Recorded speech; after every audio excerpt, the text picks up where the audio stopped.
I am so excited to bring on Gerard from Vivid. And there is a huge drop today called Chef's Divorce. So this is always the most awkward part where I get a picture of me and then I go here and then I put the guest on and now he's way too big and then I bring it down. So Gerard, welcome to the show. Thanks for taking over the whole screen. I really appreciate you doing that.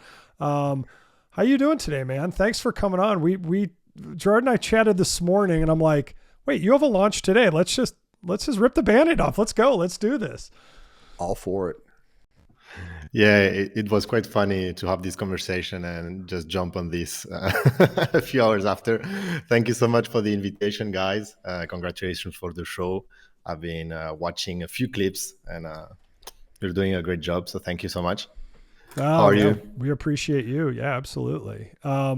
So yeah, let's jump into it. So Gerard, you are the CEO of Vivid, correct? Exactly, yeah. Vivid Gallery. So do you want me to explain a little bit what we do? Let's give people an overview of what Vivid is go. and then before we get into the main launch today. And before, just so we're going to try and pronounce it right, the thing that is being auctioned today that is beautiful, we pronounce it, I'm going to try it, chef d'oeuvre. The first part was great. Chef, it's great. Then it's very simple. D'oeuvre. Chef d'oeuvre. Oh, perfect. Yeah, exactly. And you pronounce my name right, so congratulations on that. The first time. Right, you're on a roll. All right, cool. So how do people? It's Gerard, right? Gerard, yeah. In English, it's Gerard. In Spanish or in Catalan, say Gerard, and in French, they call me Gerard. So it's kind of difficult. Gerard. And Gerard you are. I know you're in Spain now, but you are French. Half Spanish, half French. So I was born in Spain, Barcelona, grew up there, but then I moved to France, studied there. And yeah, right now I came back to Spain. It's way better. It's like me, I'm half Wisconsin, half Illinois. Just the same. terrible USA joke. So cool. Well, absolutely. We're so glad to have you. Gerard had a great conversation this morning, and because we were actually going to talk to be like, okay, let's how can we work together? How can we showcase your art? I'm a Vivid Sats holder. I love Sats and had it for a while. The golden ratio, floriforms. I mean, there's so many to name, and like the more we were talking, the more I'm like, let's just rip the Band-Aid off. I'm going to call Disco and just be like, let's have him on today because there's so much to talk about. So yeah, welcome. Why don't you give us a rundown of just Vivid for the audience so we kind of start at the top? Of course. So Vivid is a digital art gallery. We focus on generative art on Ordinals. So we are only working on Ordinals and we only inscribe generative art. We are doing this because for us, Ordinals is the perfect tool for generative art. Maybe we can talk a little bit about that later. And yeah, we have been here since the beginning, pretty much. We have released the collection that you mentioned just earlier, Sats by Harto. The first piece is sub 10K, yeah. And then we have released like 7 or 8 curated collections and did a few collaborations with other projects. And now we are releasing a new format that's called chef d'oeuvre, so masterpiece in French, because it's a different way of creating for the artist, but also a different way of collecting for the collector part, because this is only one piece instead of a full collection. You have a question for him, Disco? Yeah, I wanted to, you mentioned it and you said we get into it later, but I'm really interested, why Ordinals became kind of the no-brainer to focus on. Mm-hmm. Well, when Ordinal started, we were pretty interested, of course, like everyone in the space that was active during those days. And it was interesting because of the limitations that it had, okay? And we thought about, okay, this is perfect. This is the mother chain. So everything that we can inscribe here, we are pretty sure that it's going to last forever. Well, at least from my point of view, Bitcoin is the blockchain that has more chances to stay. Um, and of course, the fully on-chain nature of this. Okay, that was the idea. For the collector, is pretty easy, and that was a problem that we had on Ethereum. We were already working with on-chain collections, but for the collector, it was pretty hard to make the difference. And we're like, oh my God, we are working a lot to make this on-chain, but some collectors don't even know the difference and don't even know why it is important. So that was the first part. And then why generative art? Because of those limitations, we're like, okay, people are going to inscribe a lot of things here, but when you are inscribing code, it's going to be very, very easy for us because it's not a lot of of data, and it's going to be very cheap. And we understood pretty quickly how things are going to cost much higher when Bitcoin is going to go up and when people will start to inscribe. And we have already seen that when fees went super high and a lot of projects couldn't inscribe because it was just too expensive. Yeah. But with code, it's still affordable. And I don't know, it feels very elegant way to inscribe art that way in Satoshis. And then, of course, came all the tools that we know today, parent-child, recursion, delegation. So for us, it was perfect. We inscribe code, we inscribe the algorithm, and we can generate the whole collection on this. One thing I love that you brought up and that we talked about today that we can go into a little is there's been a lot of talk about parent-child inscriptions and kind of provenance on ordinals. And, I think a lot of people in Solana, Ethereum, and dare I say even Bitcoin, a lot of people just don't get it. Help explain why this is so important. I'm actually going to pull it up so we can kind of all see it together. But why? I know you've been doing it since the beginning, but why is parent-child and provenance so important? Well, so we haven't done that from the beginning, to be honest. Like early collections, it was impossible to do parent-child. Right. Since it was possible, sorry. Since it was possible. But yeah, for us, it's very important because, first of all, why not? It's a way on-chain to prove provenance. It's quite easy to do. You just have to learn how to do that, and then you're ready. And also, it allows collectors or whoever just to explore the work of someone, a project or an artist or whatever, on chain. And as you can see here, so that's the work that we are doing right now, is gathering all that we did on chain, so all the collections. So we have 2 collections that are not parent-child because of the time, right? But then we have like 6 or 7 other collections that are parent-child. And with our last created collection, so Looming Emotion by Shaderism, we started thinking, okay, we have seen other people working that way too, but for the gallery, it makes really sense to just have a great parent. That's the Vivid logo, so that's our logo. Right. And then inscribe below all the parents of every collection that we are going to release, but also the artist seals that we are onboarding. So that's like an authority proof for the gallery because, okay, I contact an artist or an artist contact me, we make a deal and we say, okay, we are going to help you start inscribing your work on Ordinals. And if you want, your seal can be inscribed under ours. So we show forever that you have been onboarded by Vivid. Then we give you your artist seal and you can do whatever you want with that. If you want to work on your own, you can just use it for future collections. But as you can see, the first children here, it's Shaderism's parent, so the last artist from the created collection. And the second one is the parent of this collection. And the cool thing is that when you go just below, maybe the child that's here, you will see that it has parents.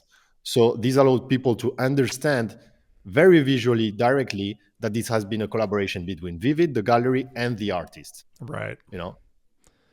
Yeah, this is absolutely fascinating to me because what was the big impetus why this was so talked about? There was a collection, I believe, and somebody had like stolen some or was able to like claim these other ones, and so they just said no, that's not a part of the collection. And to me, that's absurd. Like if the artist, or you made a great example, the artist makes, 10,200 and there's 200. He's just like, no, that's not a part of it. And to me, it's like you lose immediate credibility to me if you are starting to pick and choose, especially retroactively, what doesn't and doesn't belong.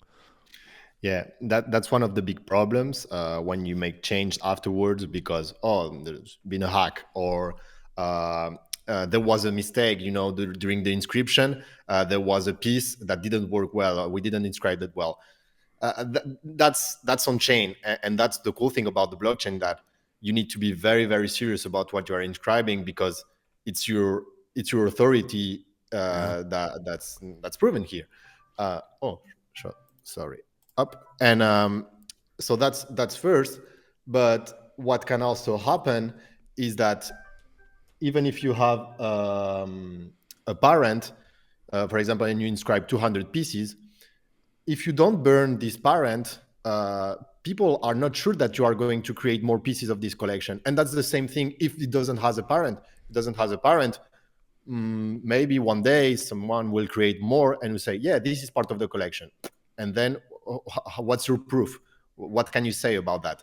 So the ideal is not to only have a parent of a collection, but also that the founder really takes care of it and burn it so he can prove to all his holders that he's never going to create more children. Okay. So just for the side note, for example, as we are working on really implementing this family tree on chain, we are going to reinscribe the parents under this seal so everyone can see all the work that we have done from the beginning. And then once we have done that, we don't need the parents anymore. We can burn them and say, okay, now you have definitely proof that your assets are safe, that are coming from Vivid and from the artist, and it will never be modified again. Of course, on Magic Eden and other platforms you can, but we'll see how it goes. So the Vivid logo, obviously that's the ultimate parent, right? And then, so what would be like this child once you get everything done to kind of go retroactive to tie everything together, this inscription here that has the collection under it would be burnt so that you cannot add to that particular collection. Is that correct? Exactly. Well, not this one, because this is the artist seal, but the one that also has the logo with it, with the background, the second one. This is a parent of the Looming Emotion collection. So this one is going to be burned, okay? And what we are going to do, because that was the first time that we were doing it. Before, when we were doing parent-child for a generative art collection, the parent was the algorithm, and then we used the delegate function to inscribe the children. But the parent is just code. So when you analyze that on chain, it's not cool because you don't understand pretty well that this is the parent. But with this one, what we did is we also implemented a visual logo, like the PFP of the collection, so it's easy to navigate. And that's what we are going to do with the other parents, to reinscribe them so people can understand that this is the parent of a collection, and then burn it. It's pretty cool that you got into it so early, yet it's still an evolving process where you're like, what's the best way to do this cleanly? So, a tip of the hat to you guys for like, this is part of the collection. This is how we're doing it. We're going to reinscribe this to kind of retroactively like tie it all together. And once we do, all those parents of each collection is going to be burnt to show that it can't grow. And I guess what drives me nuts is on Ethereum, where a lot of us came from, like Art Blocks did a great job. Like on-chain art on Ethereum is awesome. And they kicked this whole trend off. They started the whole thing. But I think what a lot of people don't realize, especially with the PFPs and stuff, how not on-chain, AKA how whatever the opposite of immutable it is, how not immutable that these things are. All Azuki would literally have to do, or Bored Apes or Mutant Apes or whatever, all they have to do is change something on their side, and all the images could literally change, like Goblin Town did. They literally were like, F you, now we're going to a more royalty guarantee contract, which lasted all of like a week and a half, and everything was broken on that pointer. And then I believe they repointed it somewhere else. And it drives me nuts because people don't realize why art on Bitcoin is so important. It's because it's not ever going to change, right? Yeah, well, that's one of the most important things. And for a collector point of view, it's like, okay, I'm sure that what I'm buying at least is on chain. Be careful with that, because you can be biased by a platform where the creator is going to submit, for example, high resolution images instead of the ones that were inscribed, really, because it would cost too much, and it Right. would be even impossible for some images. So that's also a problem. But at least you know that something is inscribed and this thing is on chain. Okay, that's very important. Yeah. And it cannot be changed, correct? Like all the inscriptions until OpCat comes, correct me if I'm wrong, inscriptions can't be changed, right? Because they're etched on a sat and it's permanent, right? Without your permission, yeah, it can be changed. What you can do is you can reinscribe on this on the sat, but that's up to you. And until you own this piece, you have the choice to do that. And also one important point that also was very, very interesting for us, when back in the days on Ethereum, sometimes saying, yeah, I'm going to release a 500 pieces collection. And then you see that the mint doesn't go that well. And you say, okay, I cut the supply at 200. And that was very, very interesting for us when Ordinal started, because like, okay, I need to inscribe and then I will sell that to you. So I need to be very sure, or at least I have to stick to that decision, that this will be the supply. So that was a very, very interesting part for us. Of course, like everything in this market, usually you have some actors that are going to change that and create mint on demand solutions that are great too, but it loses a little bit of the original nature of the protocol. But there are some people that continue that way, and I think that's pretty beautiful and very elegant in a way.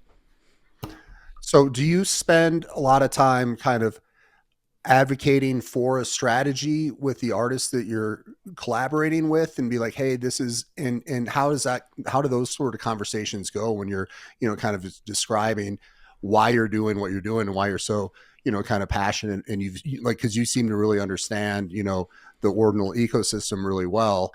Is that an interesting conversation to have with some of the folks you're collaborating with? Yeah, I think that's one of the most exciting parts of our collaboration with the artist, because most of them, the artist always has his creativity and never stops creating. But nowadays, they don't have a lot of places to launch their work, and mostly on Ethereum, where most of them come. And they come to us and say, I've seen that Ordinals is quite interesting. Your work is really cool. And then we start explaining all the depth of this protocol, and their mind just start thinking, okay, maybe I can do that. Then I can use the Bitcoin data to do that. This means that I can create a new concept. So that's pretty interesting, because this protocol has become a canvas for some artists. And then once they understand, they say, okay, this is the place to be for my art, because I can just have something that I'm sure that's going to be on chain forever, that I can just build on top of my seal. So every time that I want to share my work, I just only need to share that. And that's also a proof for the collectors. There are a lot of artists that will release many, many things. And this thing didn't work. Oh, this is not my art anymore. No. If you are serious about your thing, you inscribe. And it's not a problem that something doesn't work, but at least don't try to hide it. That's the point of the blockchain. So play the game or just go somewhere else. That's my point. That's fascinating. So you're saying most of the folks who come over for Bitcoin are definitely like their eyes open up right away, and they get the they get the potential. Like one of my favorite things about Bitcoin is there are some limitations to it. Like you can't necessarily do everything. You are limited to a file size. And I think that's part of the reason why this beautiful, what is it, PJ5, the whole coding architecture that a lot of you have come up with and kind of mastered, like it's beautiful. And you have a limited type of canvas in which to create your art. It's very amazing what artists manage to do. We can see that, for example, on that artwork, like this representation of the ocean waves. For me, it's crazy, first of all, and then the whole concept about it, that it connects to the Bitcoin data to create a new artwork every day, well, a new output every day, and some details change depending on the block size, the average fees.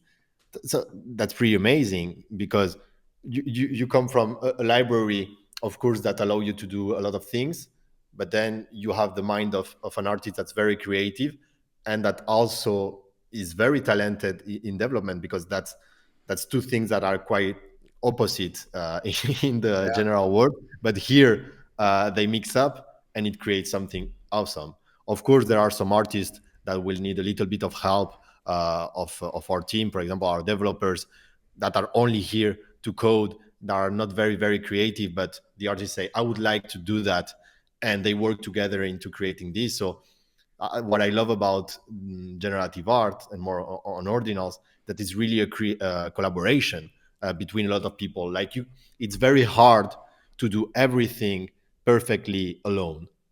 And usually the best works in the world are part of a team, you know.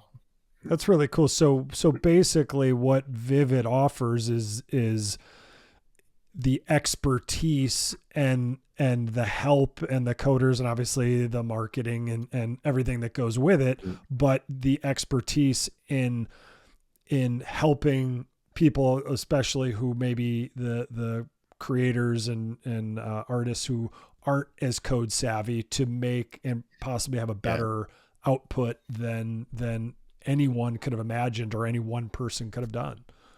Exactly. Yeah, that was a little bit of a surprise when we started. You know, some artists just we started working with CyberSea, Moodsoup, and they were like, "Oh my God, it's crazy the amount of help and support that you are providing," because people were used to a platform. Okay, and of course there is nothing wrong with the platform. A lot of artists can do well with the platform because they don't need more help. But there are a lot of people that will need more help because their project is pretty ambitious, and when you have a lot of ambition you need help. So we started working that way, and we started adding some services that will serve them. And the idea is really to do a mix between all these business models, the Web3 market, the traditional gallery model, but also to create a new one where everything is digital. And we can, so with that time, we can give more services. We are not just the platform. We really are going to care about what the artist is doing during his release with us, but also after. And we are going to care about his collections. So that's the difference. And I think that in Web3, you have seen a lot of platforms, but there's a lack of these kind of services that are going to care about what they are releasing. Because, okay, you provide a platform and you take a percentage of that. Well, your business model is to have as much releases as possible. So usually that means that there is the quality takes a little bit of work. And what I mean by that is that all the things that have been built on since 2020, 2021, they have moved everyone into this direction of, yeah, it must be a shiny object, it must be quick, in a big quantity. And that works for a lot of things. And I'm really happy that there are a lot of industries that are like that. It's pretty necessary. But with art, do we really want that? Isn't that the point, to have something different, to have something that makes us think? uh, you know 1,000%. Yeah, there's so much garbage out there, and a lot of people who aren't in ordinals are like, there's just so much noise and waste out there. What are we at, 76, 77 million inscriptions now, and I know a lot of those are BRC20 transactions and other types of transactions, but there's a lot of quote unquote art out there. My argument has always been that you have to sift through a whole lot of copy pasta and crap and just PFP garbage, but there is some of the most beautiful, most cutting edge art out there. You just have to know where to look and who to talk to. And Vivid, I think, is leading the way, because right now the market, it's let's not kid ourselves here. Runes kind of dropped the floor of ordinals. It's a down market. Disco and I just looked, like ETH has twice the number of collectors right now. Solana has like 10x the collectors, and people want cheap and they want shiny. But the most important thing for people to realize is what's going to stand the test of time in 10, 20, 30, 40, 50 years when people are looking back on this age. Dare I say 400, 500 years from now, this is going to be an on-chain renaissance, and ETH will certainly have its place there because they started it. But Bitcoin with parent-child and recursion and all these tools that we have and these cool limitations, I think, is going to make this era of what has been done early on ordinals priceless. Yes. And it's funny because you mentioned about the longevity of everything that we inscribe.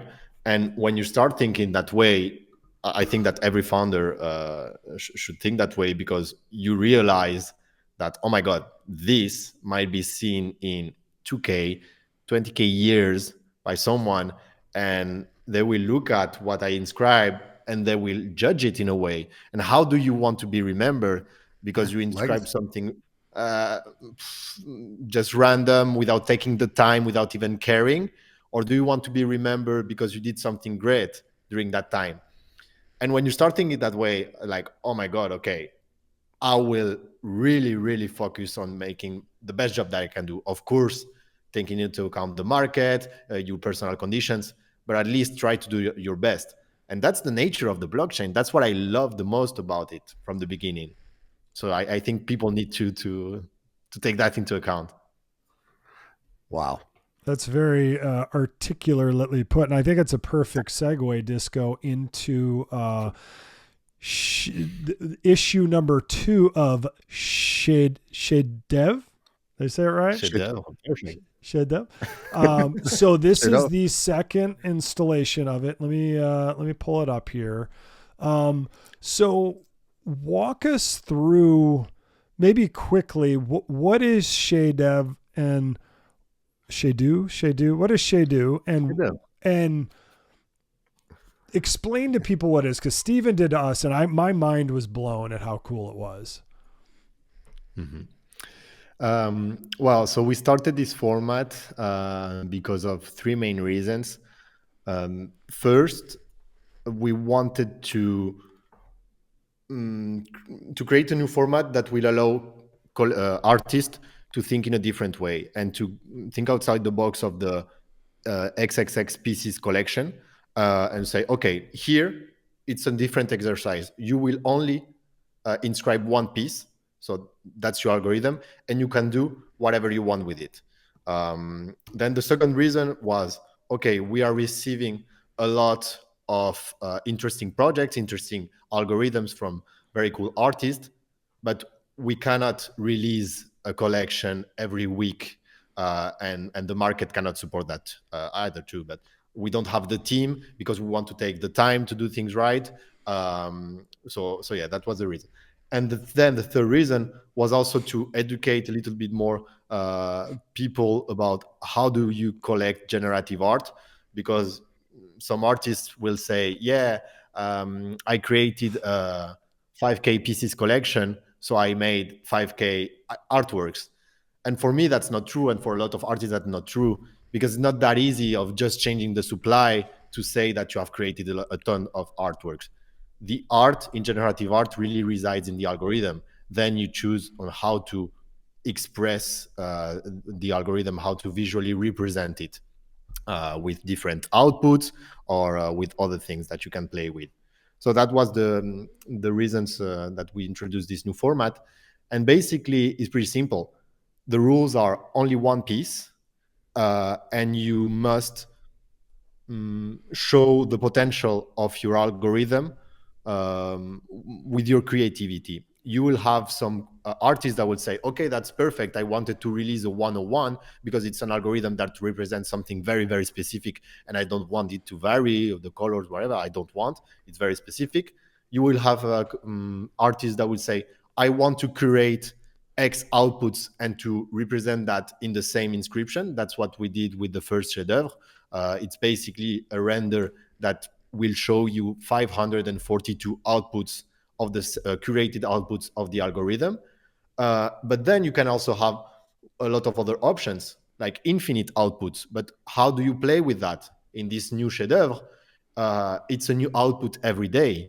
So that's really cool, because you can just display it in an art frame, and every day you will wake up and you will see a different output from this algorithm. You will enjoy it in a different way that you enjoy it for the last days. And mostly, like, the cool thing about this too, it was, okay, the Bitcoin data connection. You can take data from that and represent the market conditions in a way within your artwork.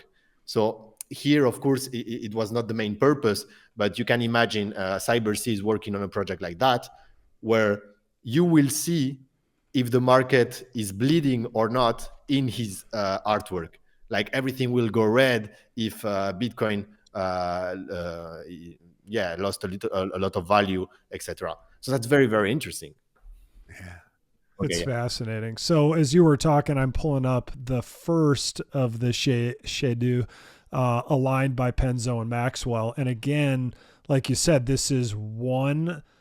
It's you bought the person who won it. The art collector bought this one piece with many outputs. Now this one has a limited amount of outputs. Correct? It has 512, I believe. 542. 542 outputs. So there are 542 you can output to this, and this person bought the algorithm. So traditionally, the 542 would have been, we all would have, you would have had a set a price, and we all would have bid on it, and we'd each have our own individual one.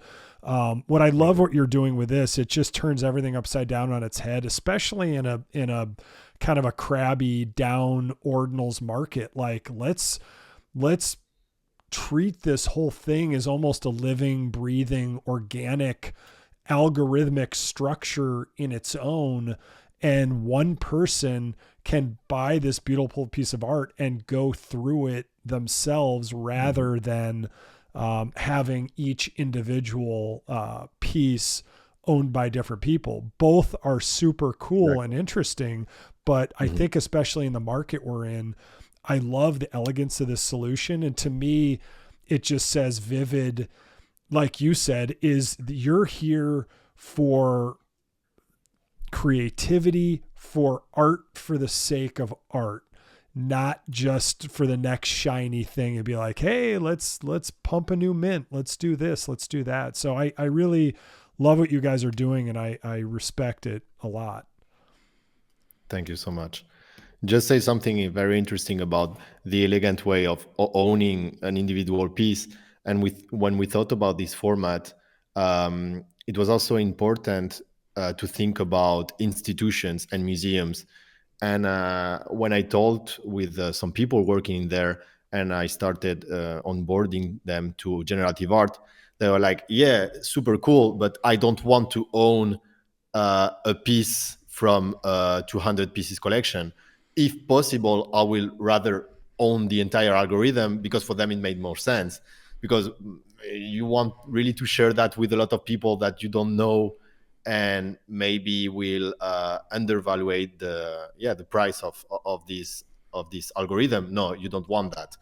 And another very cool way of thinking about this format is, at the end, what do you want as a collector? How do you position yourself? It's a little bit like everything in your life. You will, I don't know, for example, I like beer. I will drink a lot of beer during the week, but for a very special occasion, a birthday, holidays, Christmas, I will buy a very, very good bottle of wine. And that's quite of the same thing here. Are you collecting pieces of that everyone has and that everyone can enjoy, or do you want something more exclusive that has really been working for a lot of time and that you own by yourself? So that's how you position yourself. It's more exclusive and more elegant, as you said. Yeah, as a collector, I gotta say I'm a huge fan of it, and I know you and I spoke about this morning, but there's a lot of art, even from great artists out there, and a lot of them, with this new swarming mentality, are almost like trying to burn some to get another to like, because at some point, you said it was for institutions and museums, but even individual collectors, if I know that this artist has like, being prolific is great, but if they have over like 50,000 different pieces in different collections, I'm going to weigh that in a little more mentally, like, oh, they've got stuff kind of everywhere. And this, like you said, solves a lot of that. It's like owning the whole algorithm. Now, in a super busy, when we hit our next Ordinals bull run, which yes, there will be another one, I promise. Remember, we had the lull in that first summer last year where it was hot, and then the summer lull, and then by Christmas it just went nuts. So who knows when it'll happen, but I promise everyone it's going to happen. It's going to happen. But for now, this I don't even want to call it a strategy, because that's almost like saying under the hood, like, oh, we're being manipulative here because it's a down market. But this allows you to create in a whole different mentality now when times are different. Yeah. And it's a very risky bet and most during this market, because everyone is looking for the most cheap, almost free, and big supply project. And when we released that, we're like, okay, it's funny because we are going the opposite way. Of course, this is just an addition to our curated collection format. But in this market, almost nobody is interested by that, because when they understand that it's only one piece, so it's almost impossible to earn money in a few hours with that. And they will, if they want to sell that piece, maybe they will have to wait 6 months, 1 year, 2 years. But that's like everything in the art world worked outside of Web3. That's how it works. And it's logical, because art is something that takes times to enjoy. And usually when you are going to have a painting in your house, well, for the first year, you are going to experience it in a way. Maybe for the past 5 years, you are going to experience it differently. And then comes a moment where you change completely of state of mind, and you say, this piece doesn't represent me anymore. I don't want the people coming to my house maybe seeing this. And then that's when you sell it. So it's a very different approach that we want to, we want collectors to experience that in Web3. That's the whole idea of it, trying to make things a little bit more normal in that space, at least for art, because there are a lot of things to trade. So do you really need someone, an artist, that sometimes it's quite difficult for them to live as an artist, to work for years, and the people that are going to buy that just don't care at all, and they will just trade that as potatoes? There are a lot of things that you can use for that. So if you want to respect the artist, I think we need to start having a different approach. Yeah. And just like, look at, as we talk right now, like, I appreciate you sending all the links before the show, so I didn't have to pull them up. But this one, on ordinals.com of Eternal Tides is just beautiful. And remember, everybody, this is an eternal piece that's tied in with how much activity is going on block by block. So the art, I am so guilty of what Gerard just said of some art. Like some of it, I buy it, especially with PFPs. I'm like, it doesn't really fit me anymore. Most of the art I bought, I definitely still love, but that doesn't mean I want to showcase it on my wall all the time. This art is going to change forever. And and we're not going to live forever. This art literally is going to change forever, day by day, block by block. Correct? Yeah, exactly. That's amazing. And actually, you can look at yesterday's piece and earlier when you click on B, you can play a little bit with that. But when you play with, I think it's B on your keyboard, maybe. Yeah. So now you see you have the piece from September yesterday, the 17th. Yeah. Yesterday. So you can play also with that. So for me, this is really a piece that a collector can proudly have at home, displayed in a frame. Because imagine, so you just connect that, just open ordinals.com, or you connect the algorithm with a small computer or whatever. And then imagine you invite some people, they will see that, okay, so wow, that's amazing. You can explain a little bit, and they will come after and say, this piece just changed. And just for people to realize, like, this is something that will make people realize the potential that this type of art has, because you don't see that anywhere. You go to some places, a nice decoration, but you don't see a decoration that changes alone. That's for me, it's very, very cool.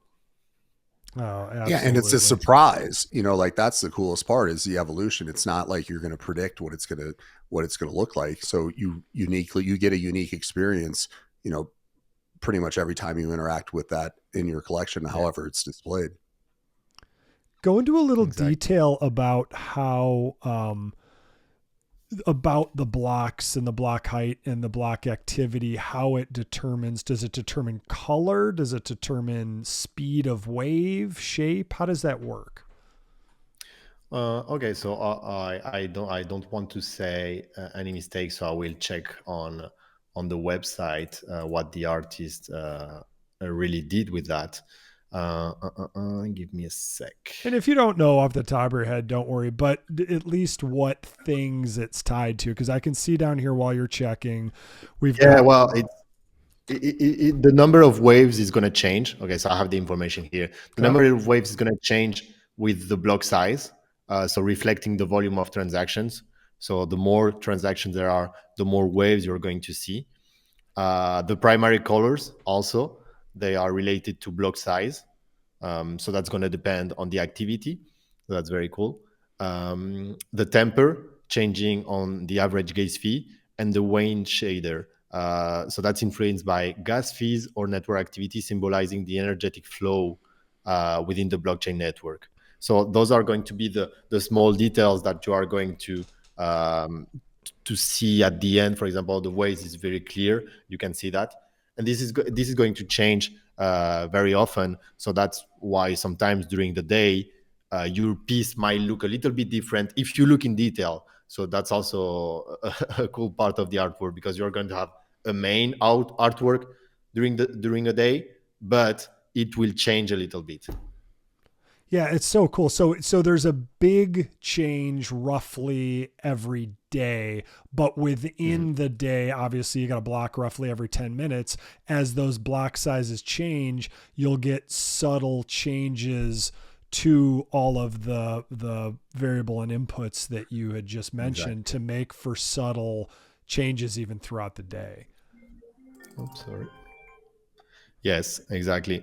And you said something very interesting for me, is that this is going to leave more than ourselves. And when just you think about it, there are very few things that you own that will last more than your life, and that you can just give to your children or to a friend or whatever as a part of legacy. And I love that idea because that's what people were used to do with other types of art.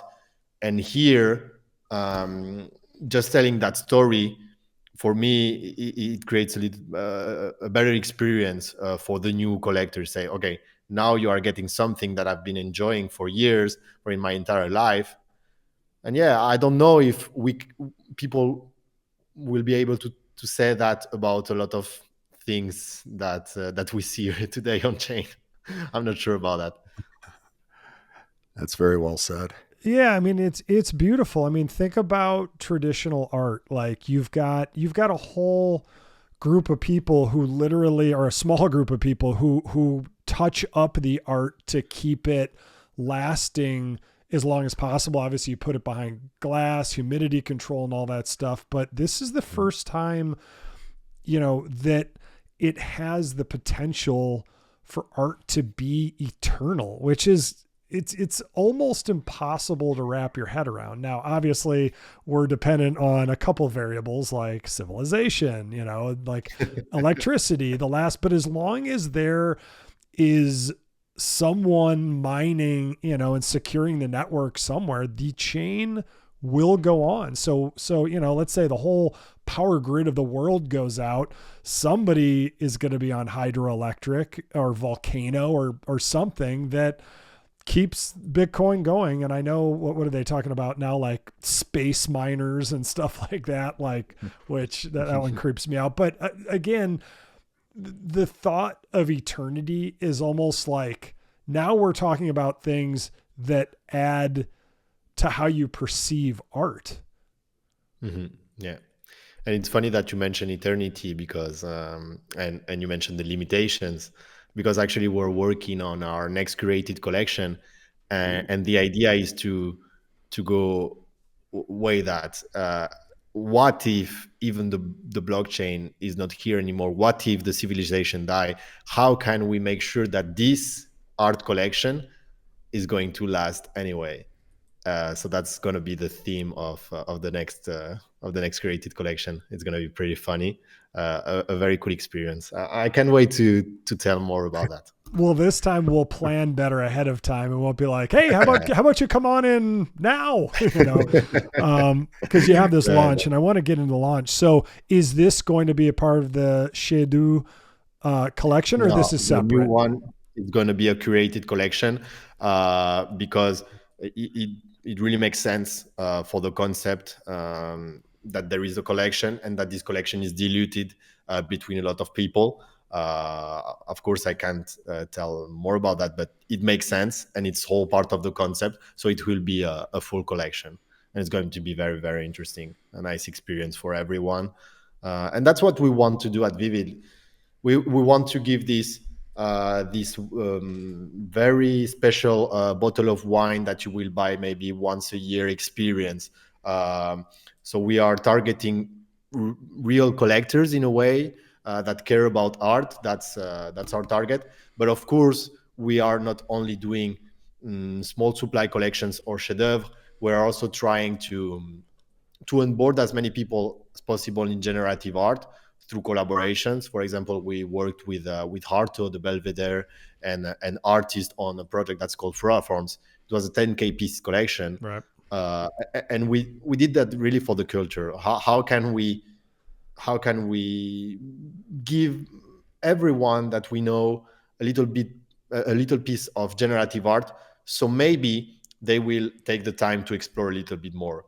In marketing, that's a lead magnet, for example. You can call it, say, okay, here's a piece of something. I want you to explore more. Maybe you won't, maybe you will. But if you like the thing, you will explore more. And it's the easiest way because it's free. So that's our idea. When we do big collection in terms of supply, our idea, but for now, we are always doing that for free because we are giving an experience to everyone.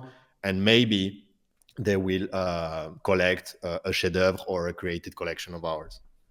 So how many Chez devs will there be total, if you don't mind me asking, and what will be the frequency of these, if there's a rough timeline?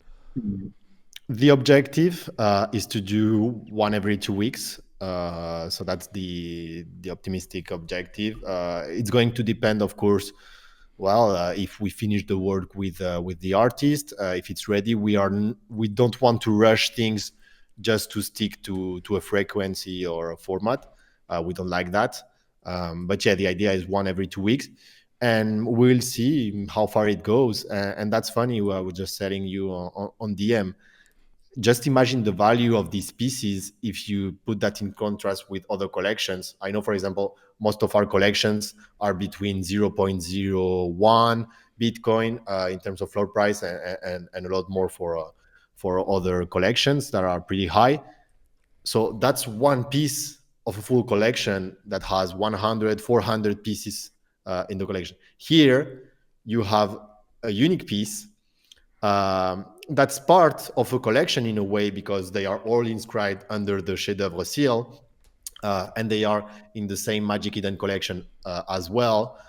So you own one of those pieces, and imagine if we do one every 2 weeks, and that's the optimistic objective, we will have 100 in 4 years, and 100 piece collection, usually in terms of value, It's it's teeny. very, very high. And it's Crazy. so but it's not even it's like 100 in the bigger collection. Like, I love that In you've 4 years. created this Shade Dev umbrella for this whole thing. So there we can see a line by Penzo and the Vivid team, and then you got Eternal Tides here, which is the number 2. It sounds like every 2 weeks is the goal, and now you can do things with more frequency, build the awareness of the entire buying it as one in this algorithmic collection, but then the collection itself is a part of a bigger collection. I think it's, again, like when you talk about art, it gets kind of an eternity and a collection within a collection and parent child and all this. Like, there's so many cool layers that you can talk about that, like I said, my mom is an art historian, and she loved it. She did it for 35 years. And there was obviously so much nuance to what she could talk about, but to be on the ground floor and the cutting edge of this, where, like, while you're talking, I'm like, just like my mind is just exploding in all directions. Like, that's art. That's it. It's that easy. Exactly. Yeah. That's the idea. And I hope that more and more people will try to work that way. And I don't blame anyone that build things differently, because it's also a matter of opportunity. What opportunities do you have? Can you allow yourself to, release something that maybe will be sold for 0.5 Bitcoin, or maybe, I don't know, it will be sold for 0.015. Today we have the chance to do that. Some people cannot do that, and they need to release more stuff and to try to earn their living with that. And I understand that perfectly. But I think that whatever is your situation, just care about what you are inscribing, the way you are working on things. And if you work in the art scene, try to take the good things about the Web2 market, about the traditional market. There are very, very good things about that we have lost in Web3 because of everything being automatic so quickly. Yes, we can create hundreds of thousands of pieces in a second. Yes, that's very positive points, of course, and that allowed incredible artists to be recognized, but it has also some downsides. So just let's try to find the balance, here. That's the idea. Yeah. I'm very happy, to know that you're working on this forefront and really helping to push this entire movement forward, and just knowing, in the awareness, anything we can ever do, like, it's such a cause, that's near and dear to both of us. But I've always been pining to see, kind of the great outputs of this new technology, and being able to see it come to life, and it evolving through, following your releases and your curation and everything, and how you're able to kind of not necessarily hold someone's hands, but kind of walk them through the process of discovery and getting excited. Like we're just sitting down to breakfast to see where this whole thing is going to turn out, and to not be excited. I don't see how you couldn't be just, anyone couldn't be just super, super enthralled with where things are headed. So thank you for your efforts on this. Yeah, Well, thank absolutely. you guys. This is so cool. So, it's funny, the if you'll notice at the end of the current bid up there, you'll notice in parentheses it says you, because once Gerard and I started talking this morning, I made the bid. Like, part of me is like, don't tell anyone so I can get it for cheap. But you know what? This is such a cool concept. Like, I hope that this piece goes to someone, or like Gerard was saying, an art museum, or like who wants to have the whole collection. Like, how could an art museum with funds not jump all over this? Again, I'm just screwing myself here, bidding myself out of it, but this is such a beautiful thing. So Gerard, tell us right now, the reason we had you on the show, when we had our first meeting this morning, was because you are literally in for the second ShayDev ever. You are in, like, we are now in the bidding process, and we have 16 hours and 54 minutes left. So tell us a little bit about that and tell people where to go.